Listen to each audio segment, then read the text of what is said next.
Sports radio മലയാളത്തിന്റെ sports അപ്ഡേറ്റിലേക്ക് ഏവർക്കും സ്വാഗതം. ഇന്നത്തെ ആദ്യത്തെ അപ്ഡേറ്റ് ഇന്ന് തുടങ്ങാൻ പോകുന്ന ഇംഗ്ലണ്ട് വെസ്റ്റ് ഇൻഡീസ് ടെസ്റ്റ് മാച്ചുമായി ബന്ധപ്പെട്ടതാണ്. പരമ്പരയിലെ ആദ്യ മത്സരം ഇന്ന് ലോർഡ്സിൽ ആരംഭിക്കുകയാണ്. ഇംഗ്ലണ്ടിന്റെ ഇതിഹാസ താരം പേസ് ബോളർ ജിമ്മി ആൻഡർസന്റെ അവസാന മത്സരമാണെന്ന പ്രത്യേകത കൂടി ഈ മത്സരത്തിലുണ്ട്. കഴിഞ്ഞ 2 പതിറ്റാണ്ടായി അന്താരാഷ്ട്ര ക്രിക്കറ്റിൽ നിറഞ്ഞു നിന്ന താരം ടെസ്റ്റ് ക്രിക്കറ്റ് ചരിത്രത്തിൽ 700 വിക്കറ്റ് നേടിയ ഏക ഫാസ്റ്റ് ബോളർ കൂടെയാണ്. 41-കാരനായ താരത്തിന്റെ 188ാമത്തെ ടെസ്റ്റ് മത്സരമാണ് ഇന്ന്. ഇന്നത്തെ അടുത്ത അപ്ഡേറ്റ് ഇന്ത്യൻ ക്രിക്കറ്റ് ടീമുമായി ബന്ധപ്പെട്ടതാണ്. ജൂലൈ 27-ന് തുടങ്ങാൻ പോകുന്ന ഇന്ത്യയുടെ ശ്രീലങ്കൻ പരമ്പരയിൽ സീനിയർ താരങ്ങളായ ക്യാപ്റ്റൻ രോഹിത് ശർമ്മയും വിരാട് കോഹ്ലിയും ജസ്പ്രീത് ബുംറയും ഉണ്ടാകില്ല എന്നാണ് പുറത്തുവരുന്ന റിപ്പോർട്ട്.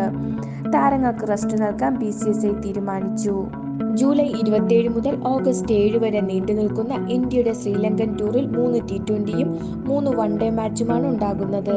KL രാഹുലോ ഹർദിക് പാണ്ഡ്യയോ ഇന്ത്യയെ നയിക്കുമെന്നാണ് റിപ്പോർട്ട്. ഇന്നലെ നിയമിതനായ പുതിയ ഇന്ത്യൻ കോച്ച് ഗൗതം ഗംഭീർ ഈ പരമ്പരയിൽ ഉണ്ടാകും. സെപ്റ്റംബറിൽ നടക്കാനിരിക്കുന്ന ബംഗ്ലാദേശായിട്ടുള്ള ടെസ്റ്റ് മാച്ചിൽ സീനിയർ താരങ്ങൾ തിരിച്ചെത്തുമെന്നാണ് റിപ്പോർട്ട്.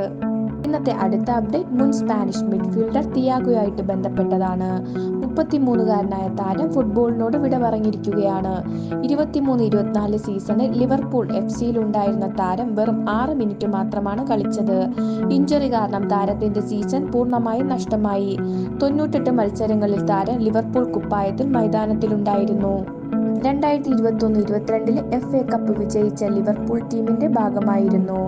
ബാർസലോണയുടെ കൂടെയും ബയേണിന്റെ കൂടെയും ചാമ്പ്യൻസ് ലീഗ് വിജയിക്കാനും താരത്തിന് സാധിച്ചിട്ടുണ്ട്. 46 തവണ സ്പെയിൻ നാഷണൽ ടീമിന് വേണ്ടിയും താരം ബൂട്ട് കെട്ടിയിട്ടുണ്ട്. ഇന്നത്തെ അടുത്ത അപ്ഡേറ്റ് 2024 പാരീസ് ഒളിമ്പിക്സുമായി ബന്ധപ്പെട്ടതാണ്. ഒളിമ്പിക്സിന്റെ ഉദ്ഘാടന ചടങ്ങിൽ ടേബിൾ ടെന്നീസ് താരം ശരത് കമലിനൊപ്പം PV സിന്ധുവും ഇന്ത്യയുടെ വനിതാ പതാക വാഹകരാകുമെന്ന് IOC പ്രസിഡന്റ് PT ഉഷ വെളിപ്പെടുത്തി. 4 തവണ ഒളിമ്പ്യനും 2012 ഒളിമ്പിക്സ് ഗെയിംസ് പുരുഷന്മാരുടെ 10 മീറ്റർ എയർ റൈഫിൾ വെങ്കല മെഡൽ ജേതാവുമായ ഗഗൻ നരംഗിനെ തിങ്കളാഴ്ച ഇന്ത്യൻ ഒളിമ്പിക്സ് അസോസിയേഷൻ മേരി കോമിന് പകരം പാരീസ് 2024 ഒളിമ്പിക്സിൽ പങ്കെടുക്കാനുള്ള ഇന്ത്യൻ സംഘത്തിന്റെ ഷെഫ് ഡി മിഷനായി തെരഞ്ഞെടുത്തു. ഇന്നത്തെ അടുത്ത അപ്ഡേറ്റ് ICCയുമായി ബന്ധപ്പെട്ടതാണ്. ICCയുടെ 2024 ജൂൺ മാസത്തിലെ പ്ലെയർ ഓഫ് ദ മന്ത് പുരസ്കാരങ്ങൾ പ്രഖ്യാപിച്ചു. ഇന്ത്യയുടെ സ്മൃതി മന്ദാന വനിതാ താരമായപ്പോൾ ജസ്പ്രീത് ബുംറയാണ് പുരുഷ താരം. സൗത്ത് ആഫ്രിക്കയ്ക്കെതിരെ ഇന്ത്യയിൽ നടന്ന ODIയിലും ടെസ്റ്റിലെ പ്രകടനമാണ് സ്മൃതി മന്ദാനയ്ക്ക് ഈ അവാർഡ് ലഭിക്കാൻ സഹായമായത്. T20 വേൾഡ് കപ്പിലെ മിന്നും പ്രകടനമാണ് ബുംറയ്ക്ക് ഈ അവാർഡിന് കാരണമായത്. കഴിഞ്ഞ T20 വേൾഡ് കപ്പിലെ താരമായ ബുംറയ്ക്ക് 4.7 എക്കോണമിയിൽ 15 വിക്കറ്റാണ് എടുത്തത്. ഇന്നത്തെ അടുത്ത അപ്ഡേറ്റ് ഇന്ത്യൻ വനിതാ ക്രിക്കറ്റ് ടീമുമായി ബന്ധപ്പെട്ടതാണ്. സൗത്ത് ആഫ്രിക്കയുമായി നടന്ന 3ാം T20യിൽ 10 വിക്കറ്റിന് സൗത്ത് ആഫ്രിക്കയെ തകർത്തു ഇന്ത്യ പരമ്പര 1-1 സമനിലയാക്കി. ഇന്ത്യൻ താരം പൂജയാണ് കളിയിലെയും സീരീസിലെയും താരം.